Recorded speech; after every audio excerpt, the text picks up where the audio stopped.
a fate that they are hoping to stave off as long as possible heading here to Kafe. Like our analyst talked about, I mean, this is a good of a battleground as any for this team. But if I'm one shot and I had the gusto to take Parabellum here, maybe they've got something up their sleeve. At least the first ban is certainly going to be interesting. The Ying ban coming out first. But the second ban, now this one is bizarre. Okay. It's the sledge ban, Harrison. And I know exactly what Keegan's plan is with this one. Penguin, a good friend of mine. And he's talked about this before.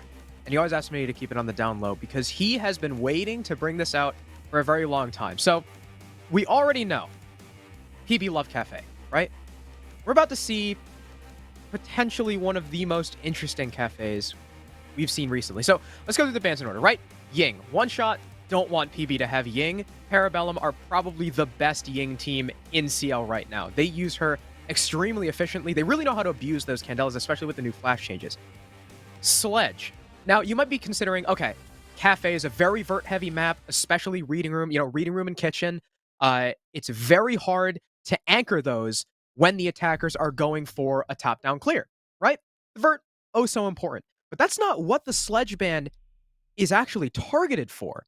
I've spoken with Penguin about this, and it's actually to play with the castle. Now, we're going to see one-shot re into that. They're going to bring the castle, as well as the Mute and the Aruni, and that's the trio of operators. That is the exact trio that PB wants to bring, because, well, you put up a castle barricade, as, okay, we're going to have to rehost. That's unfortunate. But, it gives us more time to talk about the thing, right? Okay, let me break it down again. Sledge ban. Castle barricades become better. You castle the windows, mute jam them, and put an Aruni gate behind it. Now, what that does is not only is the barricade jammed, but little known fact. Ash charges. Now, the reason why she's called Ash is because of the Ash Beetle, because it burrows, right? The Ash charge actually pokes out through the other side. If there's an Aruni gate on one side of the castle barricade, now, it used to work like this. I don't know if it's changed. I'm assuming because PB are going for it, it hasn't changed. The Ash charge will actually burrow through the castle barricade and hit the Aruni gate and get destroyed. So you'd have to use 2 Ash charges, or clear the jammer first and then use a breaching round, or you're forced to use Zell. Well, so hearing you break that down, now I'm very excited to see this one through. I'm but I've got to wonder, but I've got to wonder if the other bomb sites aside from this top floor are going to be as strong, right? Because of course a mute jammer is only as strong as the wall in front of it. It's only as strong as it can prevent a attacker from somehow getting to the other side and dealing with that, right? So maybe this rehost will actually be helpful for one shot because they'll have a little bit more time to figure out how they want to get around this sledge ban.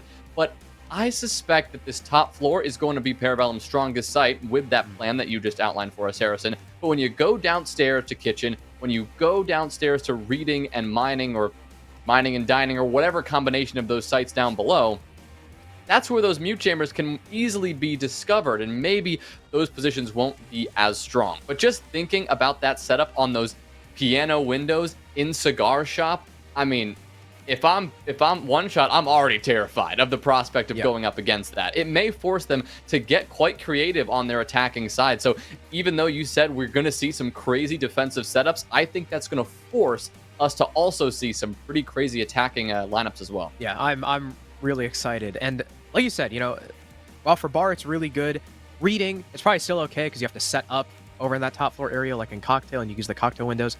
Kitchen, I don't know how much the ban is actually going to affect anything. Maybe you could use it on, like, I don't know, the coat check window, but you can just nade that from above. I don't know. It's going to be interesting. Maybe they even use the facilitator roam. That could be possible too. But, and I'm itching to get back in the game because we saw one shot bring the Mute, the Aruni, and 6th off to the castle. I'm thinking maybe, I don't know. I don't know if it's just a coincidence and that just happens to be their plan. And they're like, oh, hey, castle, we'll bring him because Sledge is banned. I don't know if they know about that specific interaction and how PB are going to play it. It could be possible. PB may have scrimmed them with it in the past, like during stage 2, because Penguin has been talking about this actually since Invite, so maybe even before Invite. So they've had this plan, this thought process for a while. So maybe one shot have some experience with it in scrims, so they know about the Sledge ban and they're prepared. But either way, you know, one shot are going to have the benefit of using the castle, the mute, and the benefit of that sledge ban first. So my concern is not necessarily about PB's defenses, it's about how prepared PB are going to be on their own attacks to deal with this sledge ban. If one shot play into it properly. Right. But knowing this plan coming in, knowing the sledge ban is coming because they have cooked this up for months, as you said, I suspect we're going to see them be very, very particular about where they choose to apply the limited utility that they can to take out those castle barricades, right? The utility I'm thinking of, frag grenades for one. You got to cook those perfectly if it's on the window and just hopefully the timing is right. And two, those Zofia impacts. That is really all the utility you possibly have to deal with that. But thankfully, there's two objectives after all. On any bomb site, there are two areas you can approach from, right? And there aren't enough castle barricades to cover all the piano window approaches and all the cocktail window approaches. So, as an attacking team, knowing what you're getting into, I think it's simply a game of picking the right site to attack and making use of that utility appropriately. If you see those castle barricades allocated to that piano and that cigar side, go for that cocktail approach. You bring the buck, and that allows you to do that. You can come from below and play vertical the other way around. If you see that set up on the cocktail side, you jump over to piano. You put a lot more focus on red stairs, on new balk, and pressure from there, as long as you are very careful about the application of those frags and the Zofia impacts. You should get by your skin of your teeth, but I think this one is still going to be a toss-up, and we'll get to see exactly where Kilo wants to set up those castle barricades as we thankfully get on into round number one. Yeah, it looks like there's one on Heaven. I imagine, again, those castle barricades will probably be mostly be allocated over towards the cocktail side of things to make those players safer. And PB have actually, something that we haven't discussed either is that because Ying and Sledge are banned, that leaves Thatcher up, that leaves Maverick up, that leaves all the hard breachers still on the board. So while you take away, the Ying, which is a direct counter ban to Parabellum, you take away the Sledge so that Parabellum can play these specific strategies, you also leave a lot of good operators up for this attack. We also saw Spirit swap off of the Ash, so you're going to have a little bit less utility to deal with those castle barricades now that the Ash is gone. But he's 6-pick to the Buck, and what does a Buck mean when you're attacking the top floor? It means you're probably going to be going for that cocktail play, and that's going to force PB to deal with these castle barricades on the windows.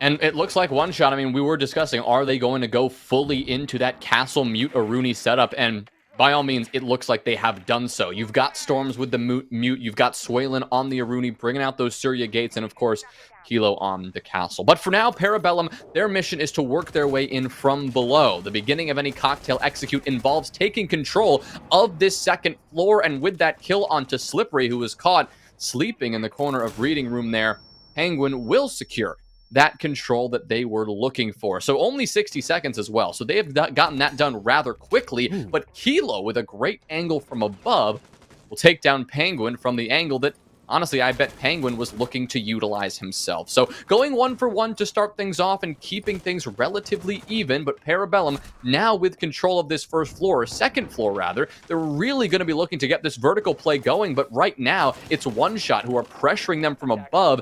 And it's proving just a little too much for Parabellum to handle right now. Yeah, the pre-open holes, this vertical play working against the Buck right now, especially with how lit he is. But there's Kool-Aid combining with this Buck, I guess. I think Kool-Aid got him from the window, perhaps? Is going to fell Kilo, but there's an instant trade. Once again, Swaylin onto Eska. Yuriana now dead. Both of your primary entries and a lot of destructed powers now off the board. Quartz will finish off the low HP Spirits as the defense looks to retake downstairs. Now it's just Melted and Kool-Aid. 2 defenders off site. Quartz is really the only one still on, but Kool-Aid is going to try and pressure up White Stairs and go for this play while Melted swings in from Heaven, taking site all by himself. He's going to get smoked off, but Kool-Aid, what? Wait, he's able to get both with the Bearing 9? How did they just line up like that? And Melted swings in for the finisher. PB recover extraordinarily. I don't know how both of those guys died as Kool-Aid once again shouts out Dua Lipa for giving him a power-up. Huh. It really looked like One Shot had that. They made a really good decision to retake that second floor, and they did so with ease. They had one player pushing from that red 90 hall, one player pushing in from pillars and taking from that reading door, and that combined crossfire was fantastic. They shut down the Buck who, like you said, Harrison, was already low given that exchange with the castle from above. And it looked like One Shot had everything going their way. But I guess we didn't account for the Bearing 9 and Kool-Aid's hands, Yeah. who will secure a triple kill on that round, or actually a double kill on that round. And maybe one of those players was down from elsewhere, because I thought he got that kill on the window earlier, but the kill feed sometimes can lie to us You know now. what it could have been? It could have been, the Spirits have a kill. Spirits probably downed the guy from below, and then Kool-Aid finished him off. So it says Kool-Aid Right at got the the kill same in the time, kill yeah. feed, but because he was downed, it still gives the kill to Spirits. Remember, you can't All right, steal well, downs yeah. anymore. Can't do that anymore. Something else, actually, that we haven't discussed, Jonah, is, I forgot, Keegan told me, sorry, I keep calling him Keegan. Penguin told me that PB are going back to their Stage 2 roles. So we saw Parabellum go back to their invite roles, right? In stage, at the beginning of Stage 3 with Penguin is back on hard support, Eska is back on, you know, nades and flex and stuff like that. But they're switching it back up a bit. Now, Kool-Aid is off of flank watch, back on hard support. Melted is now kind of on that flank watch flex Thatcher role on the attack. And Penguin is back to the secondary entry with, I'm pretty sure, and I'm not quite sure, I don't know if it's just this map, but with the way Eska and Spirits are playing, I think Spirits is still on primary entry. Just, again, by the fact he was playing Ash, and I think the Buck 6 pick was just, you know, for that one take. So yeah, they've swapped the roles back to how it worked out in Stage 2, and I mean, hey, they won Stage 2 pretty handily, so if that's what it takes to fix it, I wouldn't be surprised. Well, for Parabellum, at least for this attack, it's not going to take, I don't think, as much work as that previous round, because One Shot have made the decision not to bring the castle back. The Mute and the Aruni will still be a factor, but Storms is going to be pulling out that Goyo, and Kilo will be switching off to the smoke instead. So they are going for this top floor hold, as is necessary on any second floor defense, but they're not using a castle to make that happen. Instead, relying on these deployable shields. We can see Swaylin sitting behind a Vulcan shield at the top of white stairs, and then we can see, of course, the cocktail presence from Slippery as well. Now, Parabellum have worked their way into Piano and into Cigar, top of red stairs as well, so they're beginning this early stage of the clear, but so far, One Shot have done a nice job of working some time off the clock. They've taken care of 4 of Parabellum's drones, which is pretty good for this point in the round, and they've taken off just over 90 seconds from the clock thus far. So they're in a good position, but now Parabellum will begin to push this with a lot more force. Penguin working his way all the way up will find Slippery looking the other way. Now, a face full of toxic gas will force him back, but he will be just fine to continue to take this cocktail control, because now they're forcing One Shot off these positions. They claim that opening kill, and they have eyes on this White Stairs player who should be as good as dead. Spirits will miss a couple key few shots, though, and the White Stairs player will persist, probably just ending up falling back to sight, I would imagine, and conserving his life. Never mind, I lied. Spirits will take out Storms anyway. Now it's a 5v3 advantage for Parabellum. Swaylin trying to tuck down the White Stairs, be as safe as possible. Kilo is actually all the way downstairs on the first floor as smoke, since, well, he's out of gas canisters. Quartz has a C4, and he is really the only man with sort of indirect plant denial. Kool-Aid's going to be going for this plant. Unfortunately for the Ash, he can't find the flank watch he's looking for, but Quartz ineffectual with that C4. Eska takes his head off, and now it's a post-plant. Kilo and Swaylin must retake against not only people in Pillar, but people upstairs as well. The Pillar fight does not go the defense's way. It's all up to Swaylin on the Roni against 4 with about 23 seconds to find all these kills and get on the defuse, but he won't even find one. Penguin still on the above Overwatch will find the finisher, and Parabellum take 2 attacks in a row.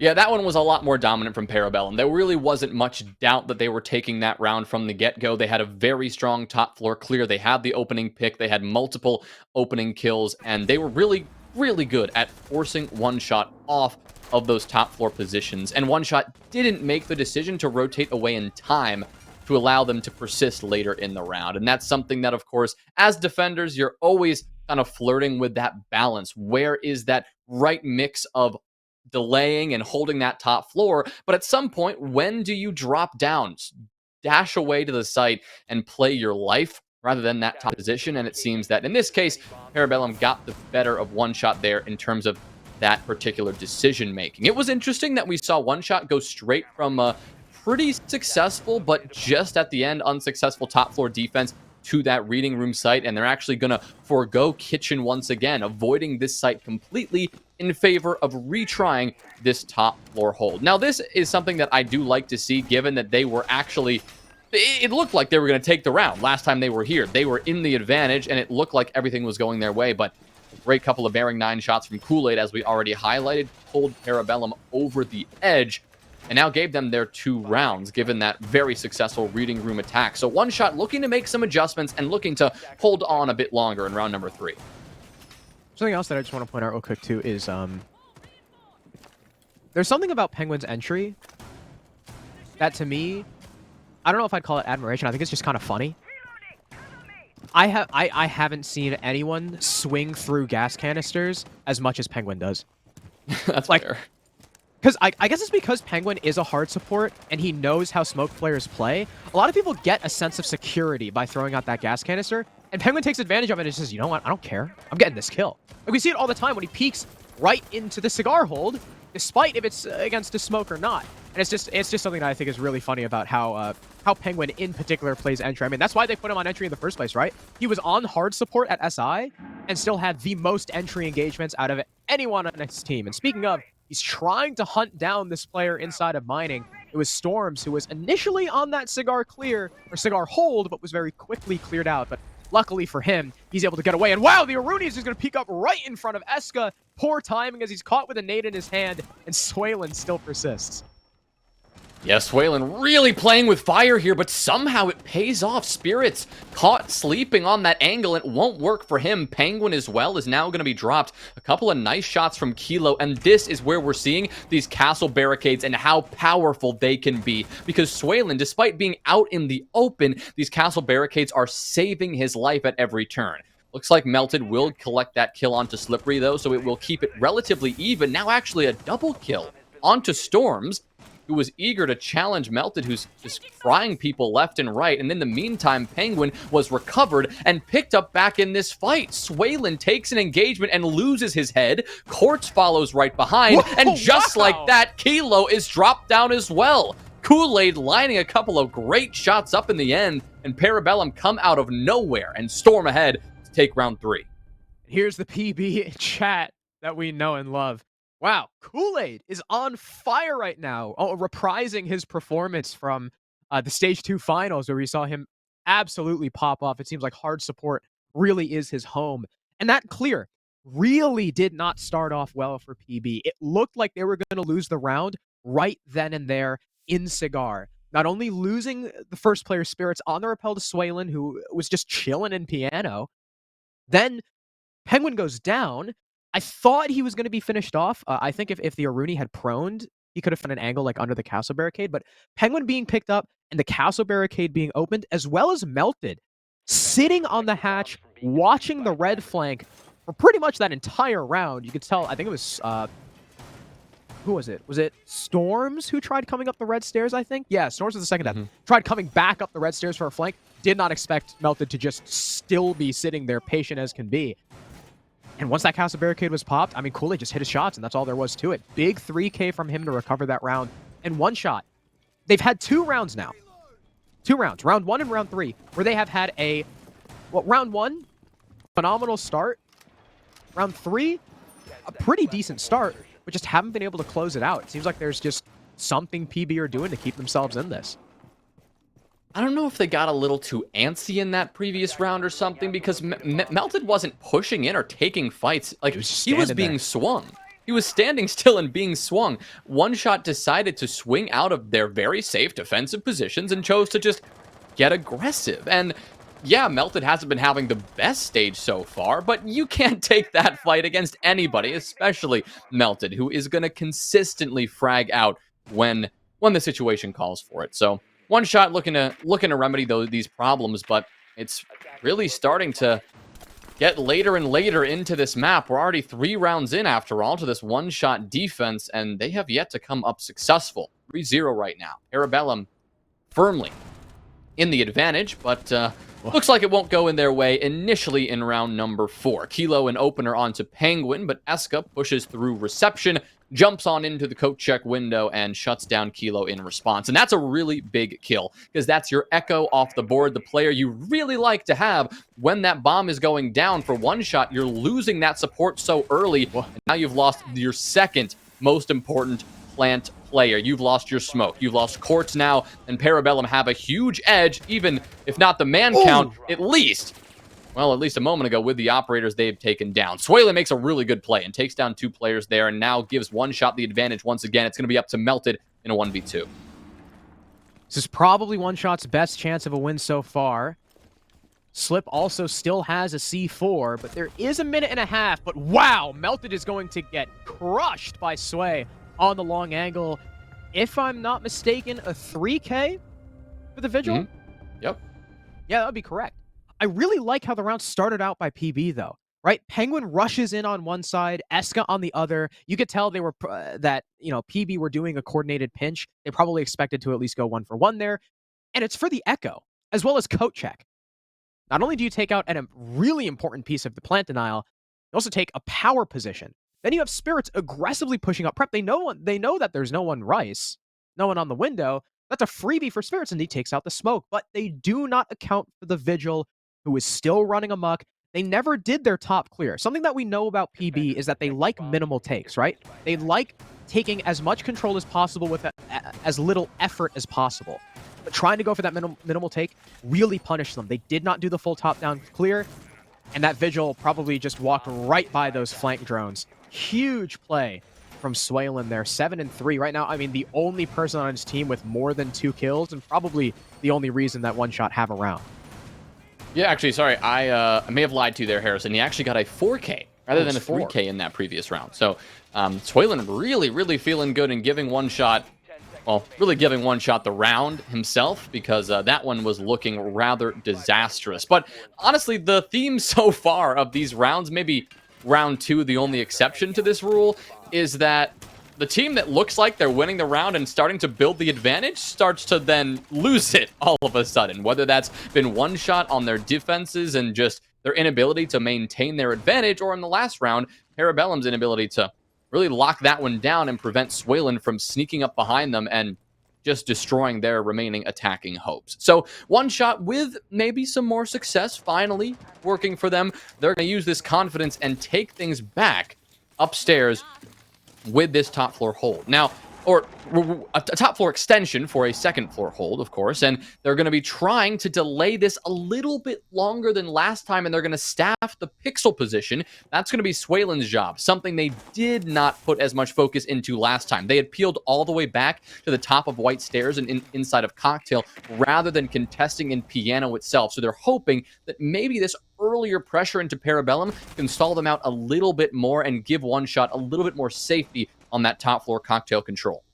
I'm trying to see, have PB actually okay, never mind. I was about to say, have PB actually droned that? But now they have. They know there's a shield, and, well, Penguin knows that there's nothing protecting it. He's going to go right ahead, destroy that, but Kool-Aid is going to take quite a bit of damage over from the Cocktail position. And Sway just catches Spirits. I'm not quite sure what the Ash was doing, just vaulting over stage before, well, Pixel was clear, but Bathroom wasn't. And he's going to be down. He's going to need to be recovered. Slip is going to try for a sneaky play up bar, currently hiding behind B1. Kool-Aid prone on Overwatch, but Slip right now not really being eager to expose himself. He might catch some of these players off guard, especially as they start attempting to use the hard breach. They might not expect this Jaeger to push up. Oh, never mind. Ooh. I lied.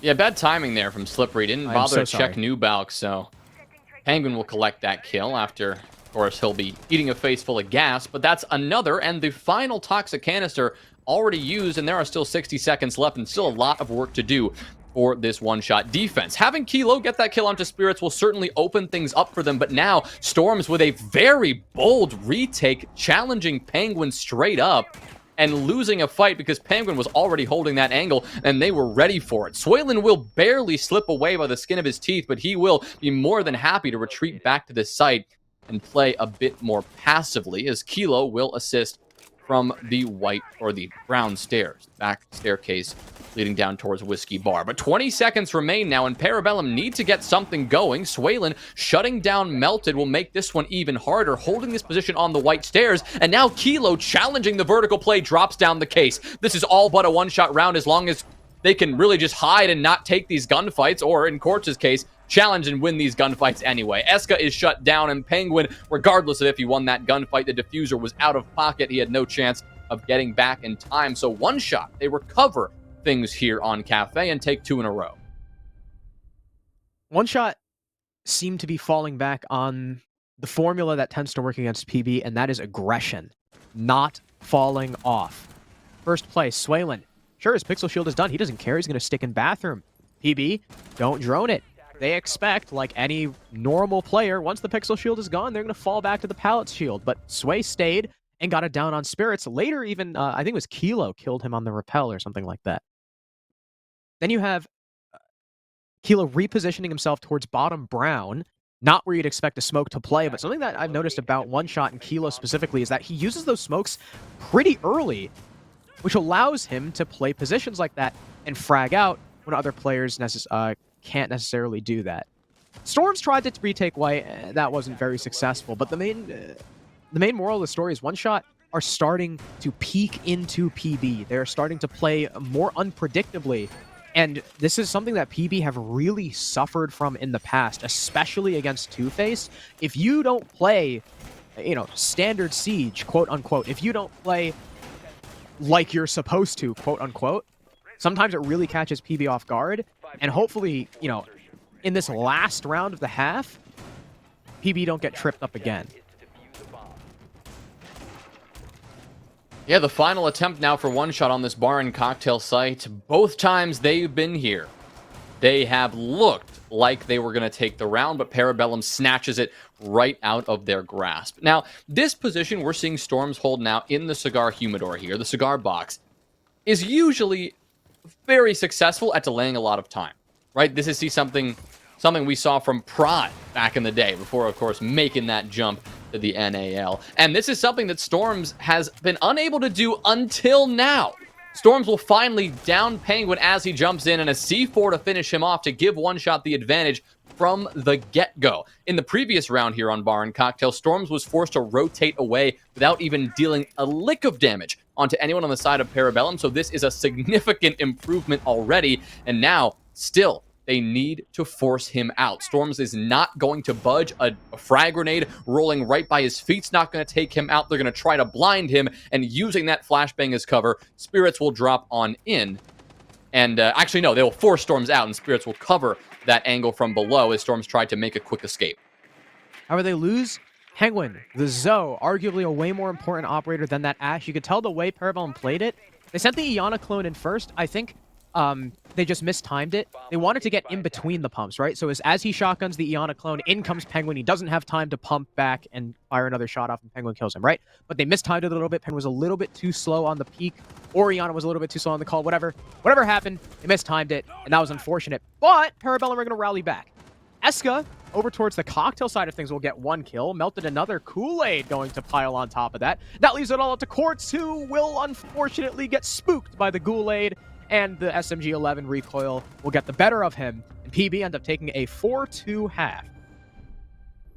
Very successful attacking half on Kafe. Now, this is something that we talk about a lot. We reach the midpoint. Round economics is what we got to talk about here, but Kafe is one of those maps that kind of is really 50-50, right? Very often we'll see this go 3-3, 4-2 defensive sided. I'd argue that 4-2 attacking half is very strong for Parabellum to be in right now, especially because that attacking ban, that sledge ban, theoretically, they came in prepared for this. They should be really strong on the defense. They should really know what they're trying to get into with this particular castle setup that I know we've talked a lot about and we saw on the side of One Shot. Now, obviously, we got a little quick rehost here. We're going to see I think one player has to work out a quick sound bug. But when we hop back in, it looks like we won't actually be heading upstairs, though, Harrison, to Bar and Cocktail. We're going to be heading downstairs to Kitchen to kick things off, which I got to admit is a little surprising considering, that sledge ban on the castle strat we've talked so much about. And they're not bringing the Mute or the Aruni either. Currently, because you can't see the screen, I'll let you know, the kitchen lineup is Smoke, Malusi, Jaeger, Mute, and I imagine Penguin will be on something like Echo, maybe Maestro, something like that. He is back in the lobby, and okay, he's going to bring that castle. And Kool-Aid is back on Maestro off of Mute. So they will be sticking him for this site. They're not going to be using that little, intricate interaction that I talked about earlier, but they will still have him. Something that One Shot will bring that we didn't see at all from Parabellum is a dedicated flank watch operator, right? They're going to be bringing off the Nomad onto the Flores, who can still kind of fulfill a pseudo flank watch role because you have more drones you can dedicate to the site. It means you can have more drones for the flank. Of course, it's active flank watch, unlike the Nomad, but he can still help out. And Kool-Aid swapping actually off of the Mute onto the Cade. And this might not be good for One Shot because, well, they're not bringing the Thatcher. And there's no sledge, so you can't get any, vert play followed by a nade. Well, at least not efficiently without using, a combo of the Buck and the Iana. Actually, there's only 2 nades. So, if those Electro Claws are placed in sneaky positions that not even a Flores drone could get, One Shot might be in some trouble. Well, thankfully for them, they won't have to deal with the Mute, right? With that 6-pick to the Cade, there is some added flexibility, at least around the castle barricades. Okay.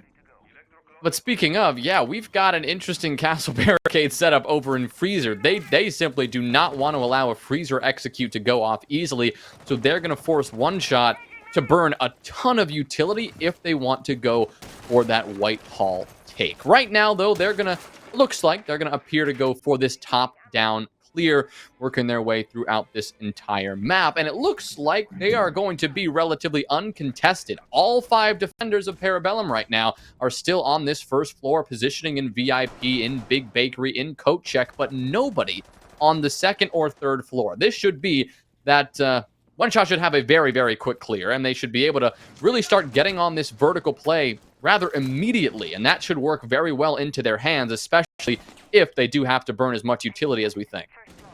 Especially, too, now you don't have the sledge, the Buck is considered to be probably more efficient just with pure vert play because of how fast the shotgun moves. I also like the Flores pick, not necessarily for clearing things like, shields or Maestro bubbles or whatever, but it can be proficient at clearing castle barricades. It can be a little workaround to no sledge. So, I like that change. Unfortunately for Kool-Aid, his C4 is not going to find its mark. Storm's waiting on the marble floor so that he was not susceptible to that, and he will continue bucking above. Kool-Aid, though, is going to be challenging these floor holes, and this site is going to become increasingly uncomfortable for the defense if they can't deal with Storms, and really the only thing they have to deal with him is either, again, dry peeking these holes, or if Eska gets a nice C4 off. Yeah, Eska C4, the last bit of explosive utility that Parabellum really have, but without that Echo in play, I suspect we're going to see him save that for a bit later to combine with Melted and those Toxic Babes to really be that plant denial that they need. Speaking of, those Toxic Babes will now be thrown out, at least one of them from Melted after the first kill was found, onto Storms. The vertical play now shut down, at least to some degree, now that the Buck and that Skeleton Key are no longer going to be a factor. But here comes a one-shot push down Brown Stairs, and it is going to get shut down right away. Great heads-up awareness from Eska. Knew that was coming and shut him right on down. Swaylin taking a fight with the aggressive Melted, who runs at him with the shotgun and trades his life away. Thankfully for One Shot, at least Kilo is still in this fight, and he will get one kill before now repositioning and attempting to go straight on into the freezer. But they're pinned down. One player here in VIP and 3 bearing on them from the site. Kilo will take one down with him, but Melted holding down VIP with his life, getting 3 kills on that round, I believe, as he just walks into Freezer, finishes off that kill, and takes the round for the defense of Parabellum. Yes, I think you are correct. That was a 3K from Melted. Beautiful stuff. PB gifted the vertical control to One Shot, but the positions they were playing are completely unaffected. They have one man in VIP, a guy in coat check, bakery, tucked in rice. You can't do anything about that from the vert. That was the plan from PB all along. It doesn't matter how much of that upstairs control one-shot have if they can't get picks. And eventually, their one-man upstairs dies. That forces one-shot to try and barrel into sight because they don't have proper coverage, and they try to just walk down Brown with no VIP control and no coat check take. So I think it was Slip on the Iana just waltzes down Brown, gets cut down from coat check. You have like 2 different people soloing into VIP, one of which is stuck on the Brown stairs because he can't walk down. And Melted, I don't know how Melted won that fight, but I guess he just has balls of steel or something and just picks with the SMG-11. And I mean, from there, 2 guys left, both pushing Freezer, with crossfires being held from the other site, from like the whiskey double / bunker, from VIP. You are not making out of that alive. So, really good hold by PB, and I mean, we're going to be seeing an upstairs site. It's going to be not the top floor site, but it's going to be reading, and we're not seeing the castle again. Yeah, maybe we got it all wrong with this Parabellum setup, or at least what they had in mind. I mean, at least on the side of One Shot, I mean, they did that. So we were right to some degree, because One Shot were very happy to really go full ways into that. Oh, the C4! Oh, the C4 from Kool-Aid right onto the head of Storms. Wow. That is brutal for One Shot, not the way they wanted to begin, especially on a site that you need so much vertical play. Now you've lost your buck, the one player designed for that. You're now going to have to rely on the breaching charges from Swalen and those impacts from Quartz, and really you'd like to use those elsewhere. So a bad start for One Shot so early in this round. Kool-Aid probably gave Storms a little spook there. Oh wait, I already used that joke.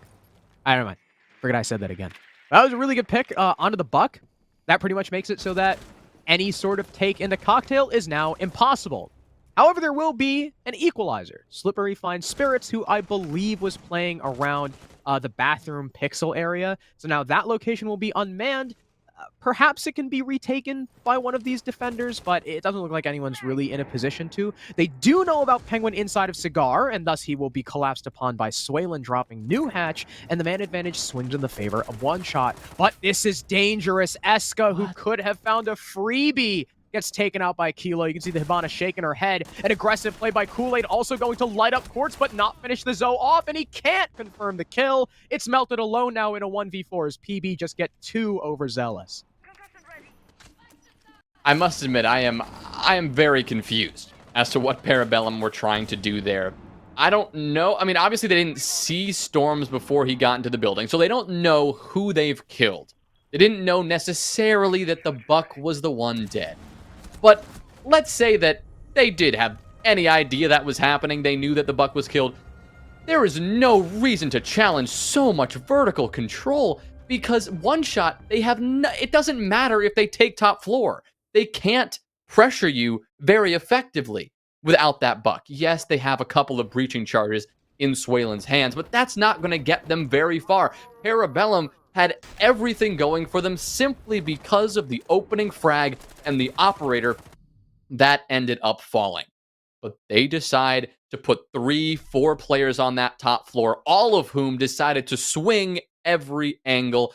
I get that they wanted to be aggressive, maybe give One Shot a taste of their own medicine, but I mean, we see how the outcome of that round really ended up. One Shot take that one handily, and they will get closer to tying this one up, but still a 2-round deficit. PB now going up to bar. I mean, this was the site that we thought we were going to see that castle being brought, but I guess PB are just baiting me. And Penguin enjoys lying to my face. Hate you, Keegan. Instead, Parabellum have opted to really put all their eggs into the utility basket. You know, we saw it a little bit last round. We're seeing it even more this round. Every single operator on the field has something in the way of a shield or a bulletproof gadget or projectile denial in the Wamai that Spirits is playing right now. Also curious that we don't see the Jaeger. So One Shot swapping off the Flores, I think, is definitely going to hinder them a bit. Thatcher is not nearly as effective against a Wamai as he is a Jaeger, depending on how the ADSs / magnets are placed. You know, the Thatcher can still do good work, but I think the Flores is definitely a superior pick. against a lineup like this with, 4 shields, 2 bubbles, and 3 banshees. That is quite a bit of utility. Actually, they can't get all of that. Yeah, that's a good point. I mean, especially with the Wamai in play. I mean, some of that's going to be wasted. Some of that's going to be burned. So, assuming that maybe One Shot can get that perfectly, can put those flashbangs from both Storms and Kilo in play to take care of those magnets, then maybe we'll see One Shot have more than a fighting chance here. But right now, it does seem that they are still working on figuring out the exact approach they want to take. You can see Quartz over by that snow door, far and away from any of his other teammates. And we're seeing actually this flash dump come in right now. The nade, of course, will run on through and take care of that Vulcan shield. So the job well done, at least on the freezer part of that defense. But still a lot of work to do if you're One Shot. If they're obviously continuing this flash dump, so much utility pouring into Piano now to burn these magnets, take care of what utility remains. But they have yet to secure much control, or at least consistent control of either side of this map. Initially, looked like Quartz wanted to go for that cocktail side, but now One Shot have rotated around. Looks like Piano will now be their sole focus. You're right. Well, they've spent a lot of time, with utility clear, and it was all very flashy and very impressive. They haven't actually gotten into the building yet, and there's only a minute 15. We're still at a 5v5. There is still C4 potential from below with Melted. Hell, even Eska might rotate down. You can see he's playing by pallets. He could easily hop down the white stairs and play for a C4 himself. Speaking of one of those C4s, Melted will send it out by the red wall and be unsuccessful, and Eska trades with Quartz, actually, to a Claymore. So, I mean, Eska's able to get 1 kill. Unfortunately for his team, he'll be able to use the C4 now, but as Kilo gets taken out, the situation worsens for the attack. There's the trade from Slip as he pushes aggressively up the white hall. He'll find a second as well. Kool-Aid is now down. It's just Melted. The man who is downstairs. One Shot just barrel their way into the site through all the utility. They don't care about it, and they find their frags. Melted trying to come up. He gets spotted, significantly lit by Slippery. He's just 1 bullet's worth of HP, and there's a man on his right. Storms pre-fires into the ground, and One Shot take round 9. Once again, thinning the gap.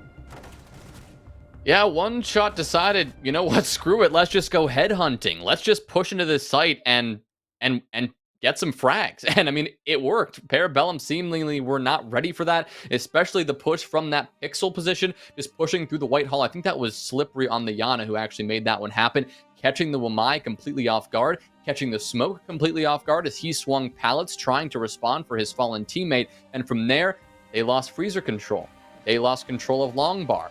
And at that point, you're trying to just shrivel up and hide in cocktail, hide on the white stairs. And yeah, One Shot are not going to let that one slide. So they take 2 impressive rounds in a row and return this one to only a 1-round gap as Parabellum are unable to lock down these last 2 defensive rounds successfully.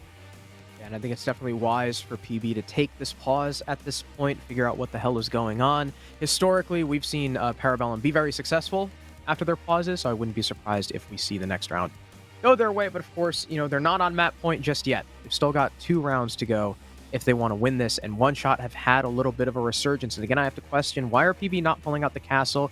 I know Penguin loves that strategy, and with the way One Shot were playing, it looked like a very default Castle Iridium lineup, like that's how you would normally play, even with a sledge up anyway.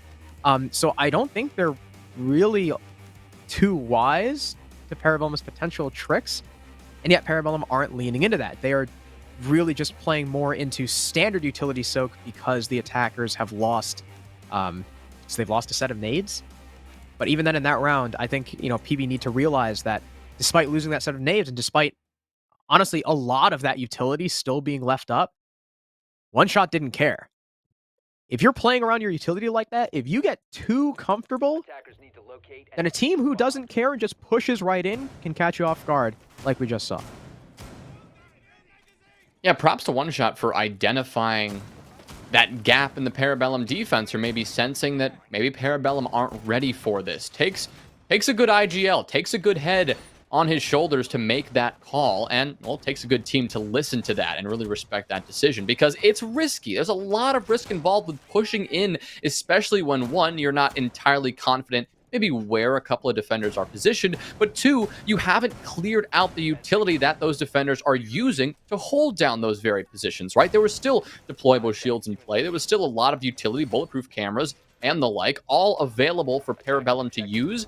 But One Shot decided to just make it happen, and it's something that they will definitely be looking to as a potential strategy going forward to Kitchen now, a site that they really struggled on last time they were here. This is the one defense that Parabellum have been successful on, and One Shot looks like they're going to remedy all of their problems by going for a bit of a rush. Already, Eska will get one, but quickly traded back as Storms will push on in and secure that trade. Now a double kill on the round as Spirits is shut down as well. Slippery taking Melted in VIP, and Penguin going for the miracle and the retake through Whiskey Bar. He takes Slippery, but now fully blinded. He is going to have quite a tough fight ahead of him. Storms will go for the swing in the long haul, and a triple kill marks the death of Penguin. The last swing is Kool-Aid, and Storms with a quad kill, and a lot of hype will get that headshot, and One Shot on a full rush attempt will pay off, and they will equalize at 5. That was an incredible play from One Shot. I mean, what a well-executed rush, putting all of their eggs into one basket, over towards reception and coat check. They caught Eska off guard, went 1-for-1, and it looked like Parabellum over-adjusted to the rush. We saw them immediately try and peek back into One Shot and take control, but what I like about One Shot in that round is after taking the initial control of coat check, they slowed. They stopped. Spirits peeked into them, died. Melted in VIP, peeked aggressively into reception, died. Penguin is forced to push up through Whiskey. Sure, he gets one killed, but I mean, One Shot know exactly where he is. They flash him out, and he dies. One Shot started with a rush and then slammed on the brakes because they knew Parabellum, the team they are, were going to try and correct it. And they caught him on the repeats. And now it's 5-5. This was a 5-2 game. Parabellum had a 3-round advantage, and One Shot have just been tearing up the attack. And finally, we're going to be seeing the castle again from PB on bar. It's not going to be that, little Aruni play, but they are going to be bringing both the castle and the mute. Hopefully, that'll do something to slow down One Shot. Yeah, finally bringing out this strategy that we anticipated seeing a little bit earlier, but seeing it now might mean that Parabellum are eager to regain this advantage they had and really put the focus back on just simple, methodical, disciplined siege, right? If you're slowing One Shot down, maybe that is the perfect remedy for the problems that Parabellum have had dealing with that aggression. After all, I mean, a full rush attempt will be impossible without, if they're encountering those castles and those mute jammers, but it looked like initially they remedied that pretty quickly with a couple of Hibana pellets, but it will actually end up in the result of the castle, the loss of the castle, as Eska is taken down rather early by Quartz and that Zofia LMG. So One Shot, riding that momentum from the previous round, looking good so far in round number 11. Not quite sure how Eska died there. Judging by Quartz's position, I believe he was probably playing White Stairs and just overexposed himself. Yeah, you can see his little icon there. He was just running past the window. So that's really unfortunate for Eska. And One Shot are now in a 5v4, and we've seen what they can do with these man advantages on the attack. They have shown no signs of slowing down thus yet. Once again, through the ceiling, EMP will come, but it's a little bit... Whatever clear just happened, I think it was a Gone 6 shot, came a little bit... Something came a little bit too early.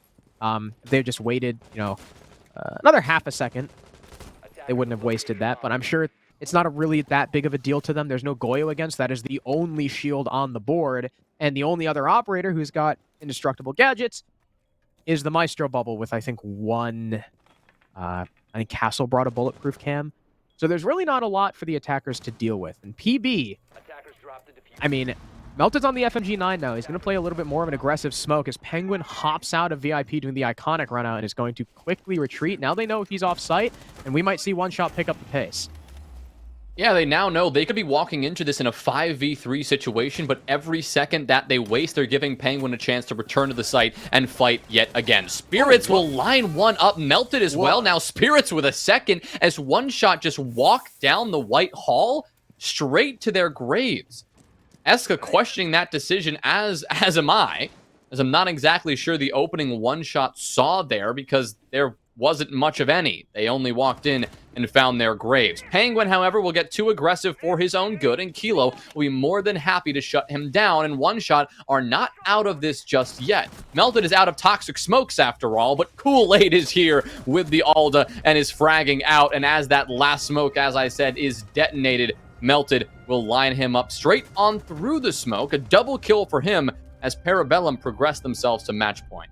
Yeah, the big play in that round was definitely the failed white push between, who was that, Slip and Sway, I want to say it was.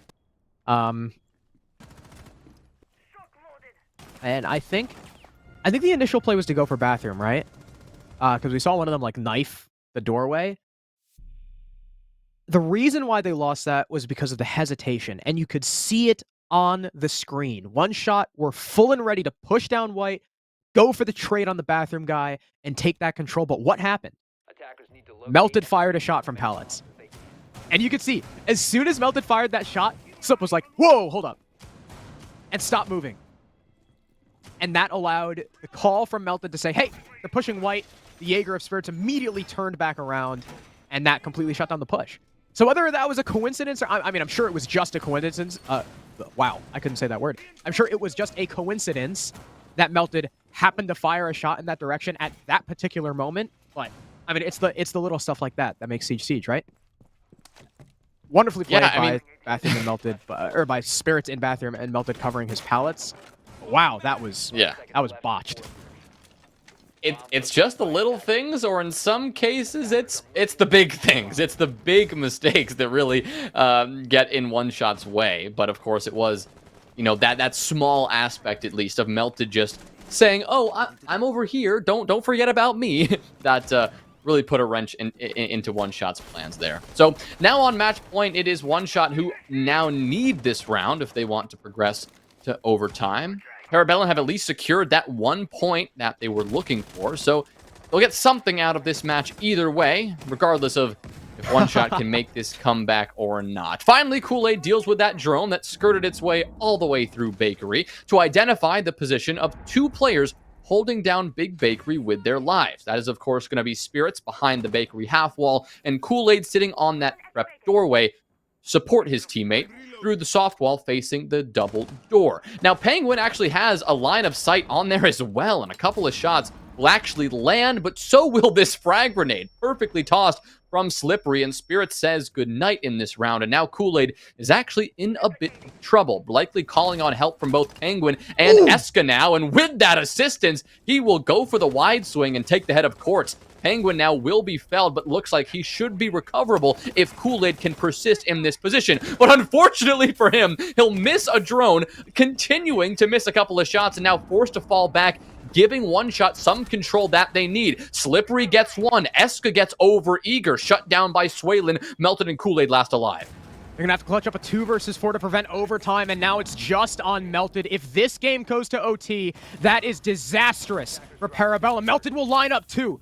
Beautiful couple of shots. Now it's a 1 versus 2, but they know exactly where he is. He's got 3 gas canisters to play with, and now One Shot are going to start slowing down. They want to drone out and find out exactly where this smoke is. Now by the Whiskey double door, he's going to start the rotation as that player over by Small Bake rotates to Big. He's got the line of sight all the way into prep, but is he going to land the shot? He's got the SMG-11, not a great long-range weapon. The plant will start to go down from Storms. Can Melted see it? His position now spotted out. There is cover. He's going to smoke out the hole over by Bakery, but that's not where the plant is going down. Now it's post, and the clock works against the smoke. He's got 13 kills. He's going to need these 2 more, and in 30 seconds, he has 15 seconds for each of these kills, but it's covering the angle. Storms will deal some damage. They know exactly where Melted is. It's like this smoke just cannot get away from the guns and from the angles being held, and he's just wasting time. 24 seconds now. Flashes come in to try and stall his progress. There's still a man inside prep holding close, and as he swings over, Swaylin plays off the contact, and One Shot will take us to overtime.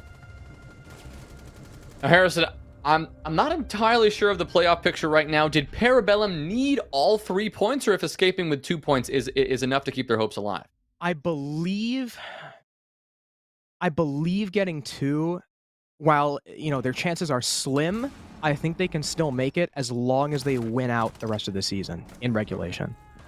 Well, I mean, they're going to be looking back on that round, and they are going to be looking on it with I imagine a little bit of disgust, right? I mean, they had a lot of things going for them initially. They had a very strong big bakery hold, and Kool-Aid with an excellent shot to really solidify that control. Of course, they already lost one player behind that half wall, but big bakery is where Parabellum put a little too much focus, in my opinion, right? I mean, I we agree. saw how they called for support, both Eska and Penguin holding a variety of long angles to like lock that down. And to some degree, that's perfect, right? You have those angles and you're going to support it from a far, far away position. That's okay. Perfect. But they got a little bit too eager. Eska decided to go all the way into small bakery and try to support from that wide swing, but there was somebody watching that window. Of course, Yeah, there's somebody watching that window. that That is a was default position for one shot. That's mistake number one. Kool-Aid got aggressive, tried to hold that down. Penguin tried to retake into Big Bakery, and it was just too much devoted to that position. That wasn't the sight. Normally, you expect attacking teams to control Bakery, and it's not the end of the world. They just put a little bit too much stake into it. the adjustment from one shot was really good too. Knowing about how PB played that defense and seeing the very similar ops, knowing that they don't have to dedicate someone to the vert play. They can go for full horizontal. Everything they had in their arsenal was pretty much dedicated to taking Bakery, wasting utility, flushing players out, and it worked perfectly. I fully agree with you. Parabellum put way too much in Bakery. Why did Penguin retake? You still had Kool-Aid and Prep. Why did Eska push small bake? If Eska had just held onto coat check and prevented a player from running into small bake, that round would have probably gone a lot more smoothly. Questionable positioning from Parabellum. I don't necessarily blame Kool-Aid either for getting aggressive, because in a 2v4, you've just got to make a play like that. And in the position he was in, there was really not a lot of chance for him to fall back. But I really question that decision making from Parabellum. And now in overtime, if they do not win here, even if they win, it's still looking kind of grim. But if they lose and only take 1 point, I mean, they are still going to pretty much be out. And the drone work from one shot, the flank watch, impressive as always, as Penguin gets his head popped instantly. I mean, the confidence that One Shot have right now, it's bolstering every aspect of their game, even their info game. I mean, that was really well coordinated, and they were more than happy to collect that kill onto Penguin, who was, like you said, Harrison, a little bit overzealous. At least 90 seconds have been taken off the clock, so Parabellum, they'll have a little bit more certainty that once One Shot starts to get these boots on the ground, they're going to only have their one angle of approach, and they're not going to have a ton of time to rotate around and pressure from elsewhere. But with this disadvantage, you can see Eska is eager to really try to bring this one back. He's swinging on Cigar. He's swinging on this Skylight. He wants to take these gunfights with One Shot. A dangerous proposition to say the least, but at least with this intel they've got, they roughly know where One Shot are positioned. Melted, doing his best to hold down this Palace position. He will smoke out Pixel successfully, but he cannot save the life of Spirits, who won't die by a gun, but a perfectly cooked frag grenade from Slippery. One Shot continue their advantage now. Eska going for the play of the game potentially, but shut down by Storms right after he found one. Now a 4v2, One Shot rolling in, the flash jump forcing Melted out of position. Kool-Aid's going to have to hold this one down himself, and unable to do so as Swaylin will line him up. Kilo takes down Melted at the same time, and One Shot move ahead and take a 7-6 lead. Overtime match point for them. This is very worrying if you're a fan of Parabellum. One Shot had a nearly flawless piano hold, flank watch onto Penguin, good burn, good nade in the bathroom. There was really nothing to stop them. And then what happens? Eska, despite someone being in Cigar, which he couldn't really have known, he was going to get traded out anyway, goes for the play. And that's a kind of a situation where you need better target acquisition. There were 3 people lined up for him, and he ended up shooting one in the head, like, over and over again. He was shooting in the same exact spot even after he got the kill. I guess there were just too many targets to choose from, and he got overwhelmed, was immediately traded out. And from there, I mean, a 2 versus 4, One Shot have not been letting go of these man advantages at all. And I mean, sure, this has been an attacker-sided Kafe so far. Right now, we are what? I think it's 9-4 in favor of the attack. Yep. Which means if Parabellum take this round, we're 10-4. And they have to defend. There is not a single site on this map that PB have a perfect record on. In fact, every single site has a negative record for them. Bar, they're 1-2. Reading, they're 0-1. And Kitchen, they're 0-2. So if you're Parabellum, not only do you need to win this round, but you've got to figure out what the hell you got to do on your defense, because nothing you're doing is consistently working. Still a long way to go, though. I mean, they have to fight through a one-shot defense, and based on these operator selections, Swaylin pulling out the Vigil, Slippery sticking that Mozzie, they are going to run into a lot of aggression, and they're going to run into a substantial roam. Now, interesting to see One Shot make this adjustment for the roam, considering that when attacking this site in the past, Parabellum, they just went straight into Big Bakery and didn't bother to take a lick of map control, and I think that's what we're seeing yet again. Melted is going to walk straight on into Big Bakery. Kool-Aid already getting these X-Kairos pellets on the wall. Coat check now secured. One Shot need to get back to this site because this roam is now more dangerous than beneficial, but Swaylin could be big here. Penguin is trained on this doorway, does have some idea that there could be some players rotating behind, and Spirits will collect Kilo at the same time. Slippery, however, will not be stopped, nor will Storms, as 2 headshots are found. Eska is shut down, and the long angle from Slippery gives him a double kill and puts Parabellum on the edge of defeat. Storms is now creeping back into the site, hoping to find Kool-Aid, who's tucked close in prep, and a perfect shot with the SMG-11. Slippery to finish it off, shutting down Melted, and One Shot come back from a 5-2 deficit, and they will dethrone Parabellum. Wow.